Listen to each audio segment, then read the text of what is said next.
दी bulletin board. अब ये bulletin board क्या है? जब आप कभी अपनी एनसीईआरटी की बुक खोल के देखोगे, जो कि ऑफ कोर्स आपने देखी होगी, मैं ऐसा मान के चल रही हूँ, है ना, कि आपके पास आपकी एनसीईआरटी की बुक होगी, तो उस एनसीईआरटी की बुक में सबसे ऊपर आपको एक बुलेटिन बोर्ड दिया गया है, ठीक है। What is the one of the leading risk factor for health? तो उस बुलेटिन बोर्ड से आपको बताना है कि सबसे ज्यादा, ठीक है, रिस्क फैक्टर कौन सा है इसमें हेल्थ के लिए, ठीक है। Obesity, air pollution, fast food या फिर immersion in social media. WHO के अकॉर्डिंग हु इज हेल्दी? हाँ जी, WHO के अकॉर्डिंग बेटा कौन हेल्दी है? यस, कौन हेल्दी हो जाएगा? जो सोशली, मेंटली एंड फिजिकली तीनों तरीके से फिट हो, वही हेल्दी पर्सन हो सकता है, बाकी कोई हेल्दी पर्सन नहीं होगा according to WHO। So state and reason है they train the immune system to recognise and fight germs before a person get sick, ठीक है। तो अगर देखो इम्यून सिस्टम क्या होता है, हम लेते हैं ना बहुत सारी वैक्सीन, तो उससे हमारा इम्यून सिस्टम जो है वो ट्रेन हो जाता है, ठीक है। जब भी कोई उससे रिलेटेड बीमारी आएगी तो हमारा इम्यून सिस्टम एकदम ट्रेन रहेगा, रेडी रहेगा कि आज वो बीमारी मैं देख लूंगा, है ना। तो इस तरीके से क्या ये बात सही है? तो सबसे पहले वैक्सीन है प्रिवेंटिव नॉट क्यूरेटिव। तो देखो एक होता है प्रिवेंशन, एक होता है क्योर। तो प्रिवेंशन बीमारी होने से पहले हम कर लेते हैं एंड क्योर बीमारी होने के बाद की जाती है। तो how we can staying at home, ठीक है, हम घर पे हैं, ठीक है, जब हम बीमार है तो ये कैसे हमारी बॉडी को रिकवर करने में हेल्प करती है और कैसे ये डिजीज को स्प्रेड होने से बचाती है, ठीक है। तो बॉडी को कैसे रिकवर करेगी, जल्दी बता दो। जब हम बिल्कुल रेस्ट करेंगे तो हमारी जो इम्यून सिस्टम है वो बहुत अच्छे से वर्क करेगा, अब डिजीज से फाइट कर सकता है, ठीक है। एंड अगर हम घर पे हैं तो फिजिकल स्ट्रेस भी हमको कम होगा, ठीक है, एंड हम धीरे धीरे हील करेंगे और अपनी एनर्जी को कंजर्व करेंगे। वैक्सीन के बारे में जरा चर्चा कर ली जाए कि कैसे वैक्सीन हेल्प करता है। So basically vaccine teach the immune system कि भाई कैसे तुमको लड़ना है। देखो अगर अभी हमने वैक्सीन ले ली, अब उस वैक्सीन को इतना आइडिया नहीं है ना कि अगर कोई भी बीमारी आएगी तो वो किस तरीके से फाइट करेगा, तो हो सकता है कि वो पहली बार में इतने अच्छे से फाइट ना कर पाए, लेकिन जब वो सेम डिजीज हमें दोबारा होगी तो हमारा इम्यून सिस्टम एकदम तैयार होगा कि अब मुझे पता है कि इससे कैसे निपटना है, ठीक है। तो hello class 8, welcome to Zenith Guru Fundamental. मैं हूं निकी पंडित एंड आज हम कर रहे हैं साइंस में अपना chapter number 3, that is health the ultimate treasure. So basically health ही हमारा क्या है? खजाना है, असली खजाना है, ठीक है, क्योंकि देखो हेल्थ इज वेल्थ। अगर हम हेल्दी रहेंगे, है ना, तभी हम अपने सारे काम बिल्कुल ढंग से कर पाएंगे, मन लगा के कर पाएंगे, दैट्स वाई। चलिए सो इस चैप्टर के बारे में अगर हम बात करें तो इस चैप्टर का मैंने आपको एनसीईआरटी लाइन बाय लाइन भी कवर कराया है, ठीक है। इस चैप्टर के मैंने आपको मल्टीपल चॉइस क्वेश्चन भी करवाए हैं, almost 25 to 30 multiple choice question है। साथ ही साथ इस चैप्टर का आपको वन शॉट भी मैंने करवा दिया है। अब बारी है एक फाइनल रिवीजन की, तो इस वर्कशीट के थ्रू हम आपके एग्जाम की फाइनल तैयारी करेंगे, फाइनल रिवीजन करने वाले हैं। हर एक चैप्टर का आपको वर्कशीट मिलेगा। इससे पहले वाला जो चैप्टर 2 था उसका भी आपको वर्कशीट मिल चुका होगा। आई होप कि आपने वो वर्कशीट देखा होगा, नहीं देखा तो सेम प्लेलिस्ट में आपको मिल जाएगा, जरूर देखिएगा, ठीक है। चलिए स्टार्ट करते हैं हम अपना आज का लेक्चर। हाँ, आज की क्लास में टोटल 15 क्वेश्चन होने वाले हैं, ठीक है, एंड जिसमें क्या क्या चीजें हम रखेंगे, of course multiple choice question क्योंकि आपके एग्जाम में आते हैं, असर्शन रीजन भी रखेंगे क्योंकि ये भी बहुत इंपॉर्टेंट है, 2 marker question and 3 marker question भी हमारे आज की वर्कशीट में रहने वाला है। बिल्कुल भी मिस नहीं करना, सारे के सारे क्वेश्चंस आप खुद से सॉल्व करके देखेंगे and at the end of this lecture आप मुझे बताएंगे कि आउट ऑफ 15 क्वेश्चंस आप खुद से कितने क्वेश्चंस कर पाए हैं एंड आपके टोटल कितने नंबर आए हैं, ठीक है। तो प्रॉमिस कर रहे हो कि सही से मुझे बताओगे? यस। तो देखो मैं तो यकीन कर रही हूँ कि आप मुझे बिल्कुल सही सही बताओगे कि मैम हमारे इतने मार्क्स आए हैं और यहाँ यहाँ हमारी गलती हुई है। पता है आप गलती बताओगे तो मुझे आगे पता रहेगा कि क्या चीजें आपको आ रही हैं और क्या चीजें आपको नहीं आ रही है, फिर उसी टाइप के हम और क्वेश्चंस की प्रैक्टिस कर पाएंगे। लेकिन अगर आप मुझे नहीं बताओगे तो फिर मुझे तो लगेगा कि आपको सब आता है ना, और फिर हम उस हिसाब से प्रैक्टिस नहीं कर पाएंगे जिस हिसाब से आपको जरूरत है। तो बिल्कुल आपको ईमानदारी से बता देना है कि क्या चीजें समझ में आ रही हैं और क्या चीजें समझ में नहीं आ रही हैं। Okay, so let's start today's class and आज की क्लास का हमारा पहला क्वेश्चन क्या है बेटा? Yes, what is first question? So according to the bulletin board, अब ये बुलेटिन बोर्ड क्या है? जब आप कभी अपनी एनसीईआरटी की बुक खोल के देखोगे, जो कि ऑफ कोर्स आपने देखी होगी, मैं ऐसा मान के चल रही हूँ, है ना, कि आपके पास आपकी एनसीईआरटी की बुक होगी, तो उस एनसीईआरटी की बुक में सबसे ऊपर आपको एक बुलेटिन बोर्ड दिया गया है, ठीक है, what is the one of the leading risk factor for health. तो उस बुलेटिन बोर्ड से आपको बताना है कि सबसे ज्यादा, ठीक है, रिस्क फैक्टर कौन सा है इसमें हेल्थ के लिए, ठीक है, obesity, air pollution, fast food या फिर इमर्शन इन सोशल मीडिया। क्या हो जाएगा यहाँ पे, देखो एयर पोल्यूशन है, इमर्शन इन सोशल मीडिया है, फास्ट फूड है, of course they affect our health, है ना, ये हमारे हेल्थ को अफेक्ट करता है, but the major risk is obesity. यानी कि देखो कहते हैं ना कि मोटापा जो है बहुत सारी बीमारियों का घर होता है ना, तो अगर आपको ओबेसिटी है तो आपको हार्ट डिजीज, डायबिटीज, ठीक है, हाई ब्लड प्रेशर, इन सारी की सारी प्रॉब्लम का सामना करना पड़ेगा। Okay, so according to the bulletin board, what is the most of the leading risk factor for the health is obesity. तो इसीलिए आपको एक्सरसाइज करना है, योगा करना है और फिट रहना है। क्लियर? नेक्स्ट क्वेश्चन है question number 2।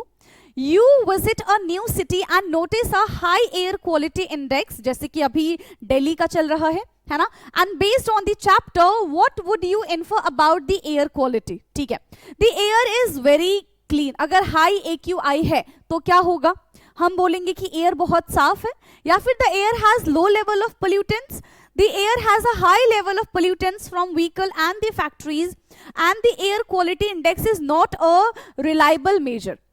So of course it is a reliable measure, है ना, अगर हमारा एनवायरमेंट का AQI बहुत ज्यादा हाई है, that means our environment is too polluted, ठीक है। और ये पोल्यूशन कैसे होता है, फैक्ट्री से जो पोल्यूशन निकलता है, जो व्हीकल से पोल्यूशन निकलता है, इसकी वजह से हमारा जो एनवायरमेंट है वो पोल्यूटेड हो जाता है, right. So for this question number 2 हमारा ऑप्शन सी करेक्ट होगा। Now next is question number 3। Which of the following is an example of a sign of illness?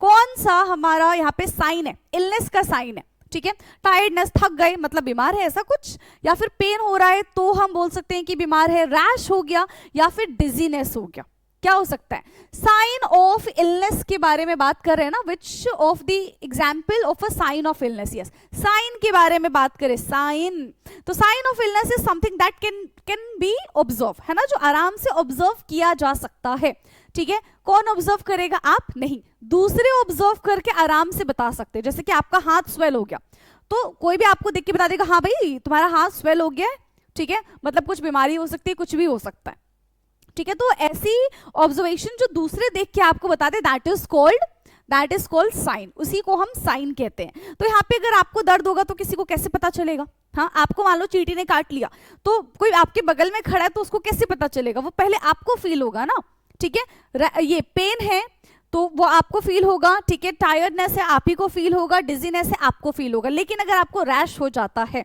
तो वो सामने वाले को ऑब्जर्व होगा, ठीक है। So sine of illness is something that can be observed or measured by others. So इसका answer क्या हो जाएगा, क्वेश्चन नंबर 3 का ऑप्शन सी इज करेक्ट, ठीक। नाउ नेक्स्ट क्वेश्चन है question number 4। What is the main function of the immune system?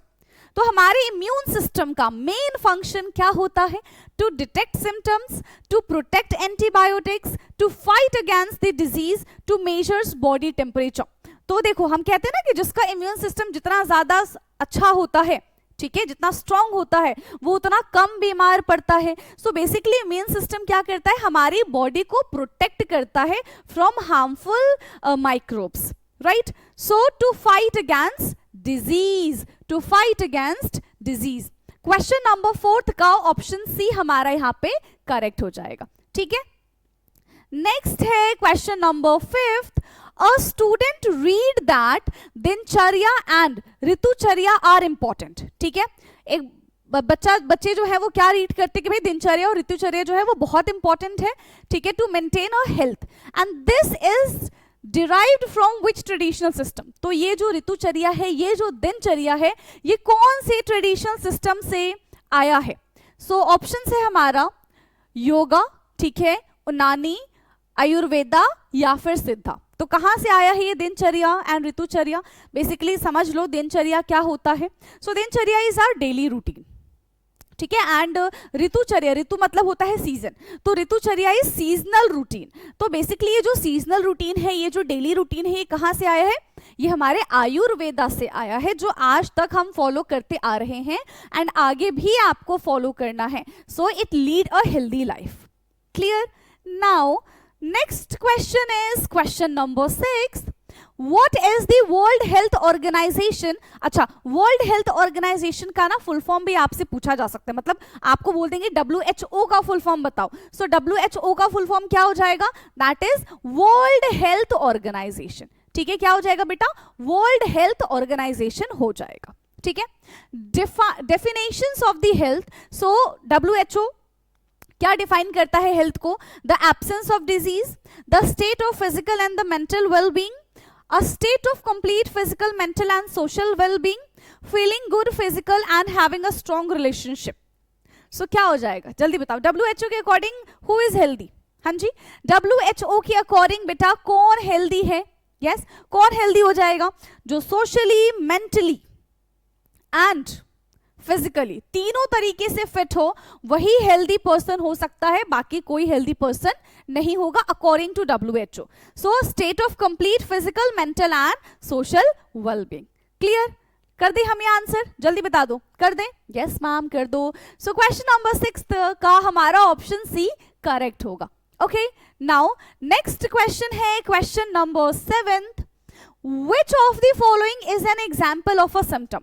तो कौन सा इसमें से सिम्टम का एग्जाम्पल है?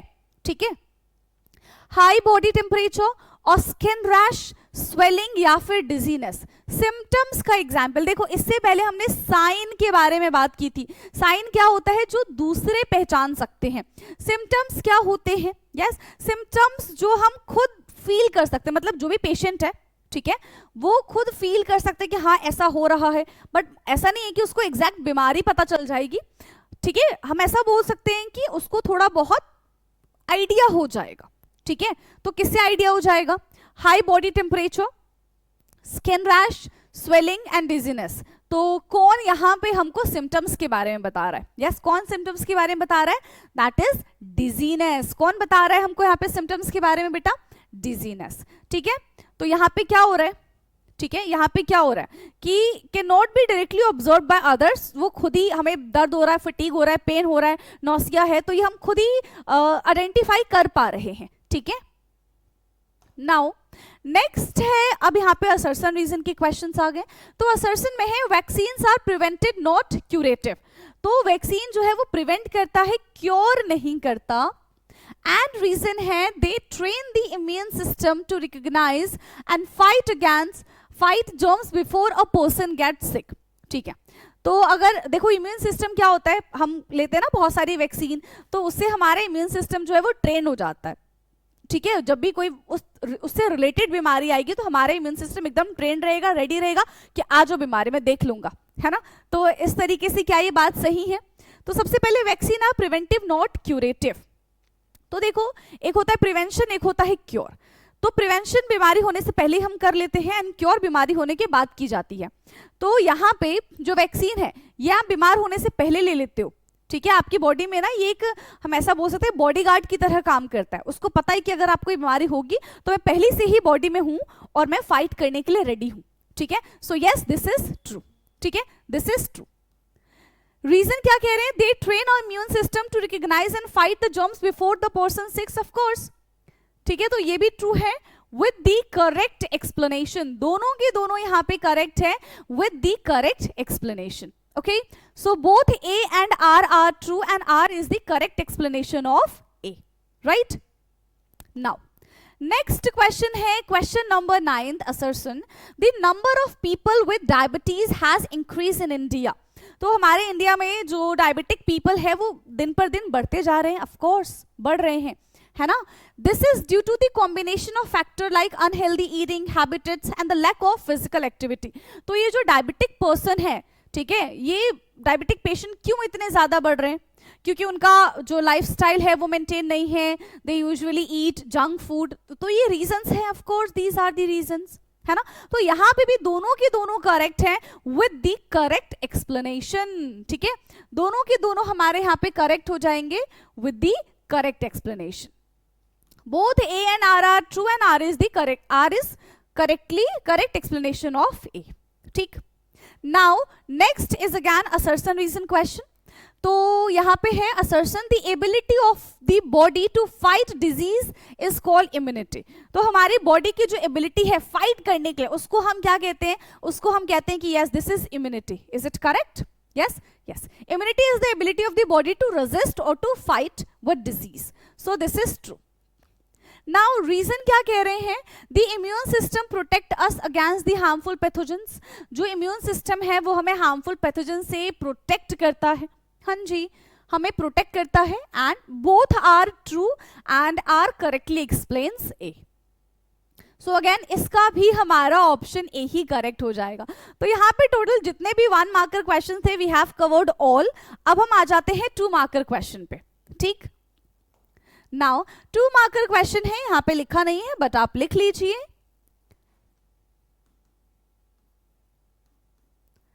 Two marks each. ठीक है, 2 मार्क्स ईच. सो यहाँ पे क्या है, what is the difference between communicable and non communicable disease, give 1 example of each. ठीक है, आपको कम्युनिकेबल डिजीज बताना है एंड नॉन कम्युनिकेबल डिजीज बताना है. तो सबसे पहले हम बात करते हैं यहाँ पे communicable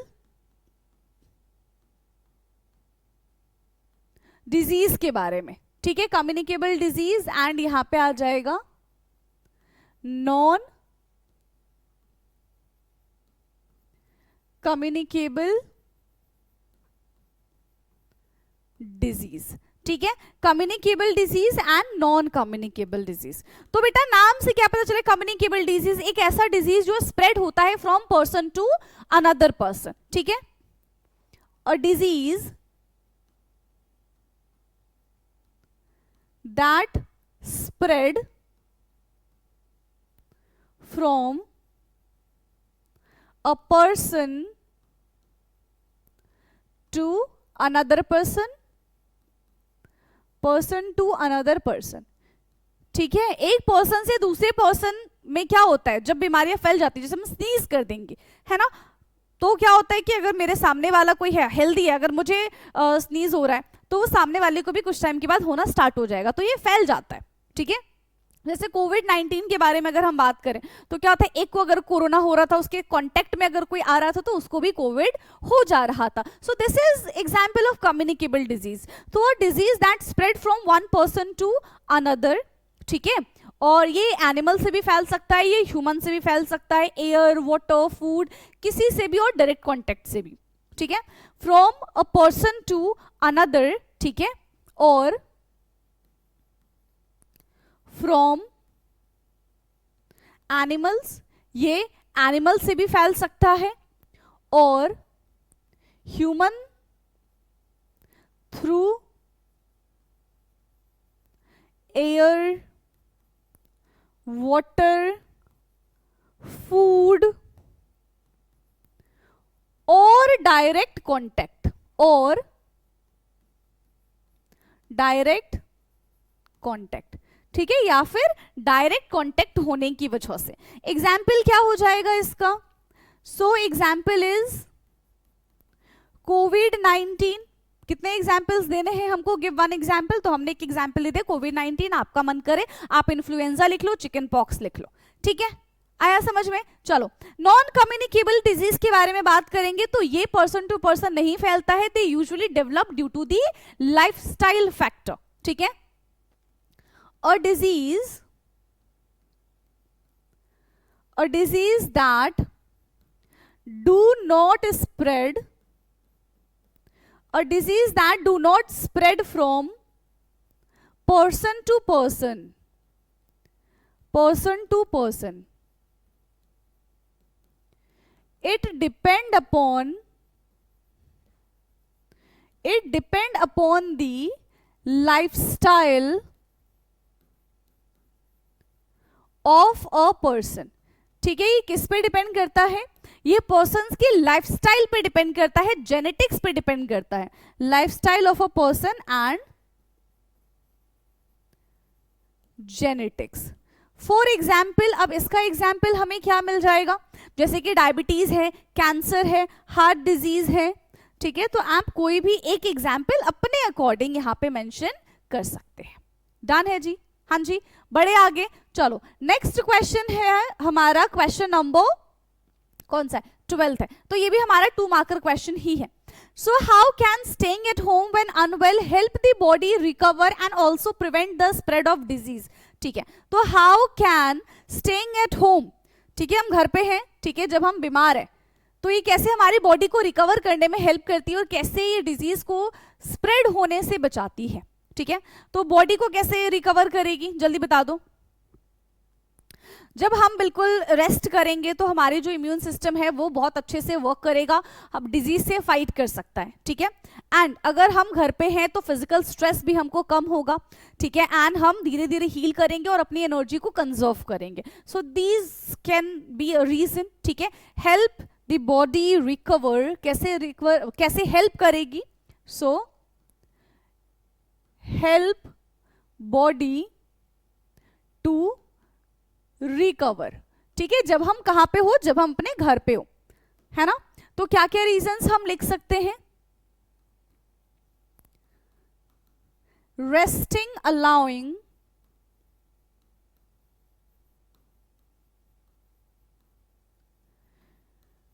immune system, resting allowing immune system to work efficiently,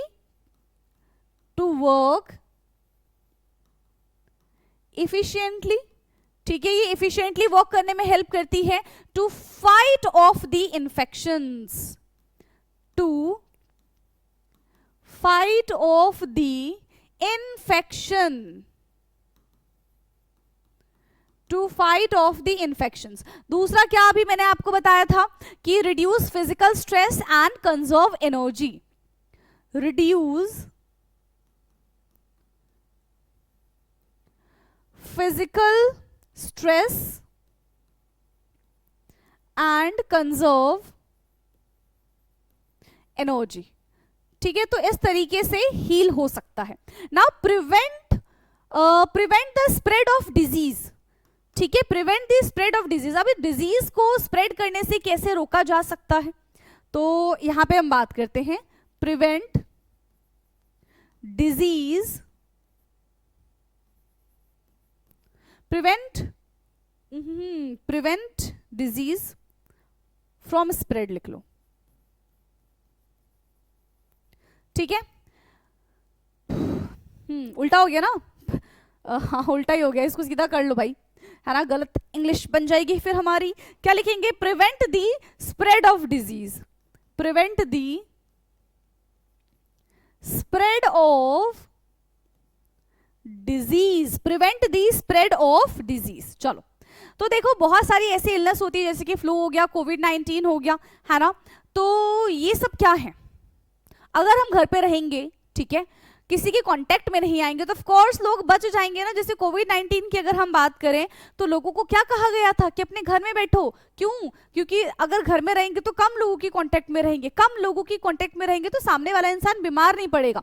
वहीं अगर आप बीमार हो, आपको मान लो कोविड है किसी को भी, ठीक है, वो ऐसे ही खुले में घूम रहा है तो 10 लोगों को वो कोविड कर देगा।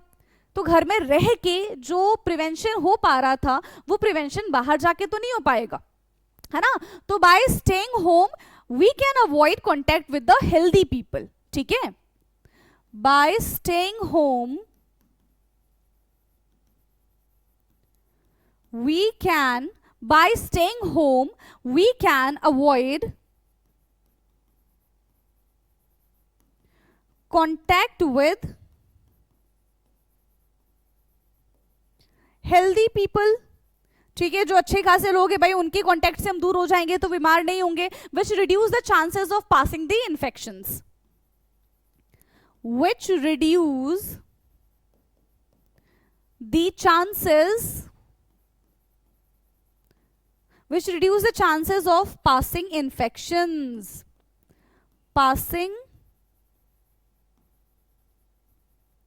infections, clear, right? Now 13th question है, how does a vaccine work to provide acquired immunity. तो वैक्सीन किस तरीके से काम करती है, यस, वैक्सीन किस तरीके से काम करती है टू एक्वायर दी इम्यूनिटी। ठीक है, तो बेसिकली अगर हम बात करें वैक्सीन के बारे में, ठीक है। तो वैक्सीन किससे बनाई जाती है? यस, किससे बनाई जाती है? जो पैथोजेंस, जो बैक्टीरिया, नॉट बैक्टीरिया, ठीक है। देखो, वैक्सीन बेसिकली उन्हीं और माइक्रो ऑर्गेनिज्म से बनाया जाता है जो हमारी बॉडी में जो हमें हार्म कर रही है, तो उनको किल करने के लिए उन्हीं से बोलते हैं कि भाई तुम ही इसको किल कर दो, है ना। मतलब सेम बैक्टीरिया को ही किल करता है, तो उसी से वैक्सीन बनाई जाती है। तो सबसे पहले हम बात करेंगे कि सेम बैक्टीरिया जो हमारी बॉडी में है, वही हमारी बॉडी में से उस बैक्टीरिया को कैसे निकाल के कैसे उसको किल करेगा, इसके बारे में हम समझते हैं, ठीक है। सो जो वैक्सीन होती है, ठीक है, it killed the weakened microorganisms and जिसको हम पैथोजेंस बोलते हैं। See, pathogens are the harmful microorganisms जो हमें हार्म कर सकता है, ठीक है।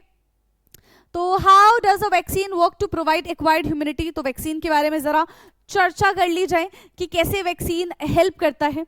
So basically vaccine teach the immune system कि भाई कैसे तुमको लड़ना है। देखो, अगर अभी हमने वैक्सीन ले ली, अब उस वैक्सीन को इतना आइडिया नहीं है ना कि अगर कोई भी बीमारी आएगी तो वो किस तरीके से फाइट करेगा। तो हो सकता है कि वो पहली बार में इतने अच्छे से फाइट ना कर पाए, लेकिन जब वो सेम डिजीज हमें दोबारा होगी तो हमारा इम्यून सिस्टम एकदम तैयार होगा कि अब मुझे पता है कि इससे कैसे निपटना है, ठीक है। तो ऐसा भी होता है, ओके। सो जो वैक्सीन है ये क्या करता है? ये टीच करता है हमारे इम्यून सिस्टम को to fight disease in advance, right? So vaccine teach immune system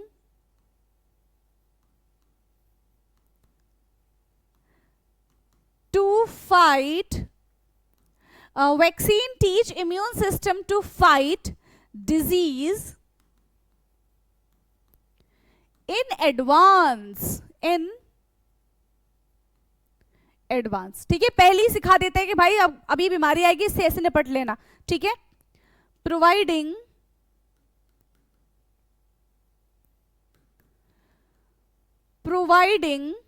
long term protection,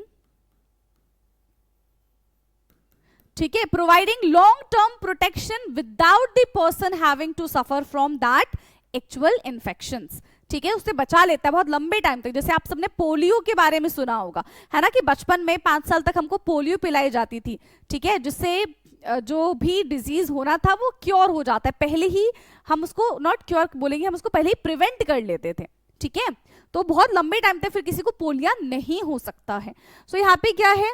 providing long term protection without the person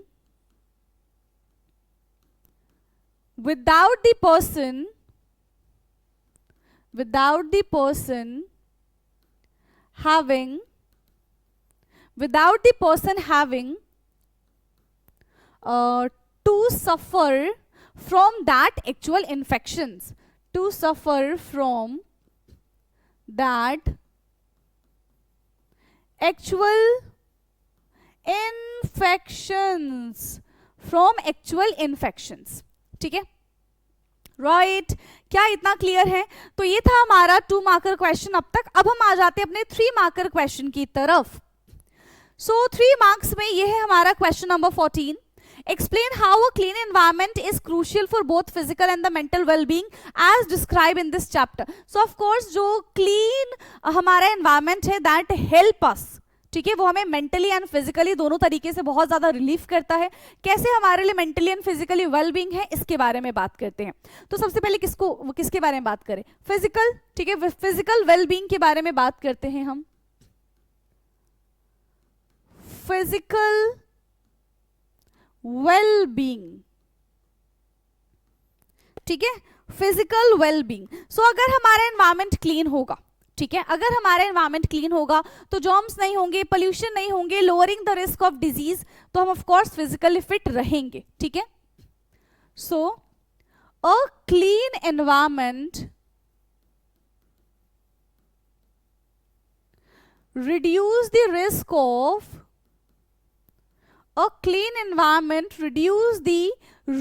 of exposure of germs, reduce the risk of exposure of germs and pollutants, ठीक है, तो ये हमें help करेगा, है ना। Proper water disposal, clean water and hygiene surrounding prevent the spreading of communicable disease. ठीक है, proper water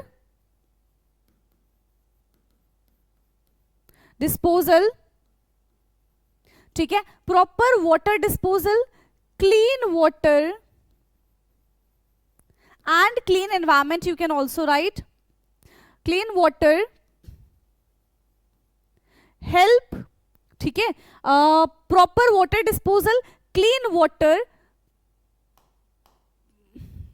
prevent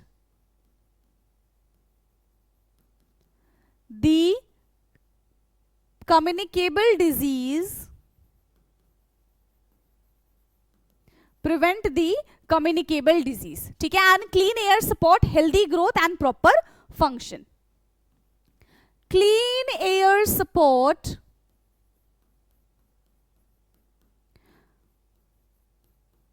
proper growth and healthy life,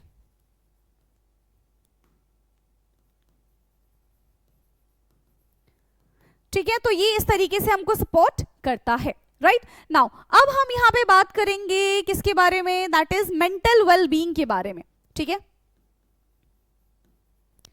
mental wellbeing में कैसे हेल्प करता है बेटा, यस, मेंटल वाला मेंटल नहीं, ठीक है, तो मेंटल वेलबींग में कैसे हेल्प करता है, देखो अगर हमारा आसपास बहुत ज्यादा ग्रीनरी रहेगी, ग्रीन एनवायरनमेंट रहेगा, तो हमारा स्ट्रेस रिड्यूस होगा, एंजाइटी एंड डिप्रेशन के शिकार हम नहीं बनेंगे, क्यों, क्योंकि आसपास हमको देख के अच्छा लग रहा है, ठीक है। So a clean and green environment, वाह वाह क्या बात है ना, a clean and green environment, a clean and green environment, जो क्लीन और ग्रीन एनवायरनमेंट होते हैं, help to reduce stress and anxiety, ठीक है, clean and green environment help to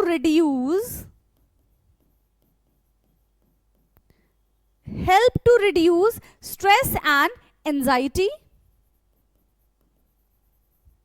और डिप्रेशन भी आप लिख सकते हो, ठीक है, and clean space promote a sense of calm and comfort and safety, right. A clean space,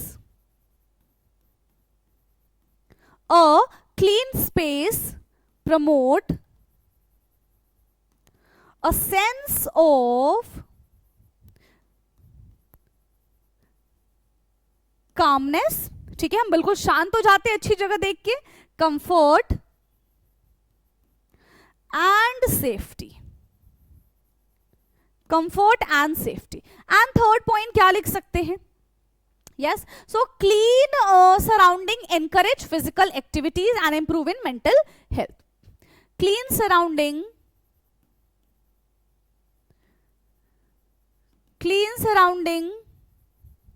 help in physical activity, clean surrounding help in physical activity and improve mental health, and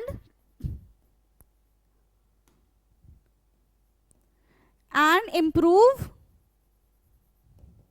mental health, okay, so ये था हमारा 3 marker question, जिसमें हमने दोनों के 3-3 points लिखे हैं।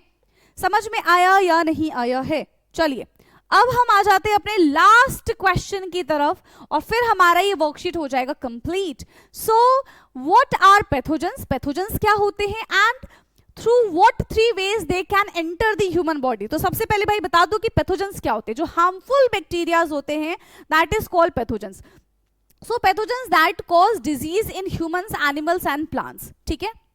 Pathogens are microorganisms, pathogens are microorganisms that cause disease in animal, plants and humans, ठीक है, एनिमल, प्लांट्स एंड ह्यूमंस, ये सब में डिजीज लाता है। ना अभी हमारी बॉडी में किस तरीके से आता है इसके बारे में बात करते हैं, ठीक है। सो 3 ways they can enter the human body. 3 ways they can enter the human body. तो कौन कौन से 3 तरीके हैं बेटा? यस, कौन कौन से 3 तरीके? सबसे पहला थ्रू दी रेस्पिरेटरी सिस्टम, सांस लेते उससे हो सकता है, थ्रू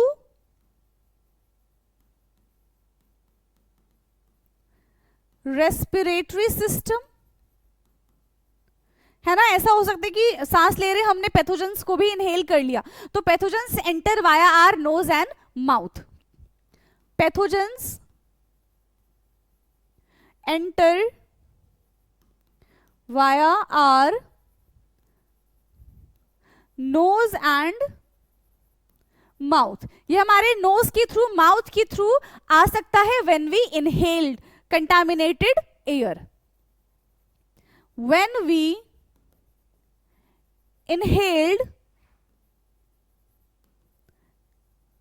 contaminated air, जब हम contaminated air को inhale कर लेंगे, ठीक है। Through our digestive system, second इसका एग्जाम्पल क्या हो जाएगा? Through our digestive system, through our digestive system. Next है हमारा through our digestive system. How? तो पैथोजेंस ने क्या किया, हमारे मुंह के अंदर से वो घुस गया, ठीक है। व्हेन वी ईट और drink contaminated food and water, ठीक है। So pathogens enter via our mouth, ठीक है।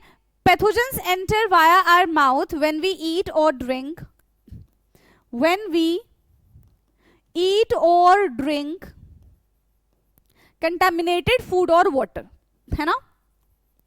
contaminated food or water, तब ये हमारी बॉडी के अंदर जाके एंटर कर सकता है। नाउ थर्ड चीज यहां पे क्या हो जाएगी? Any idea? Yes, what is the third point? Yes, so it break in the skin और द बॉडी। ये हमारे डायरेक्टली कांटेक्ट में, हमारी बॉडी के डायरेक्टली कांटेक्ट में आके हमें हार्म कर सकता है, ठीक है। So through break in the skin और body, through break in the skin और बॉडी। अब ये कैसे होगा भाई? ये कैसे होगा? तो पैथोजेंस एंटर थ्रू कट, जैसे यहां से मान लो कट लग गया है ना, तो यहाँ पे आपके जो भी कट लगा है उस पे पैथोजेंस आके बैठ सकते हैं, वो आपकी बॉडी के अंदर जा सकते हैं। सो पैथोजेंस एंटर थ्रू कट और वुंड्स, ठीक है। पैथोजेंस एंटर थ्रू कट और वुंड्स, ठीक है। यानी कि इसको हम क्या बोलते थे? This is direct contact. For example जैसे हम HIV के बारे में बात करते हैं, तो HIV ऐसे ही तो फैलता है, ठीक है। HIV फॉर एग्जाम्पल HIV है, और कौन सा हो सकता है? हेपेटाइटिस है, ठीक है, टेटनस है, तो ये इसी तरीके से फैलते हैं, ठीक। तो यहां पे हमने इस चैप्टर के सारे क्वेश्चंस कर लिए कंप्लीट। अब आप मुझे बताओगे, ठीक है, अब आप मुझे बताओगे कि कौन सी चीज आपको समझ में आई है, कौन सी चीज आपको समझ में नहीं आई है, पहली चीज। दूसरी चीज कि आपको इस चैप्टर का कुछ भी चाहिए, है ना, क्योंकि हमने काफी सारी चीजें इस चैप्टर के लिए कर ली है। अगर आपको प्लेलिस्ट में मिल जाती है तो बहुत बढ़िया, अगर नहीं मिलती है तो आप कमेंट कर देना, मैं आपको लिंक प्रोवाइड कर दूंगी। ओके, सो आज के लिए इतना काफी है। अब हम मिलेंगे अपने नेक्स्ट लेक्चर में, यानी कि नेक्स्ट चैप्टर में। तब तक के लिए आप लोग पढ़ते रहिए और प्लीज मुझे अपने नंबर बताना मत भूलना, ठीक है। मैं वेट करूंगी कि आप मुझे बताओगे कि मैम मेरे इतने नंबर आए हैं, ठीक है। Okay, so thank you so much, have a great day, bye bye.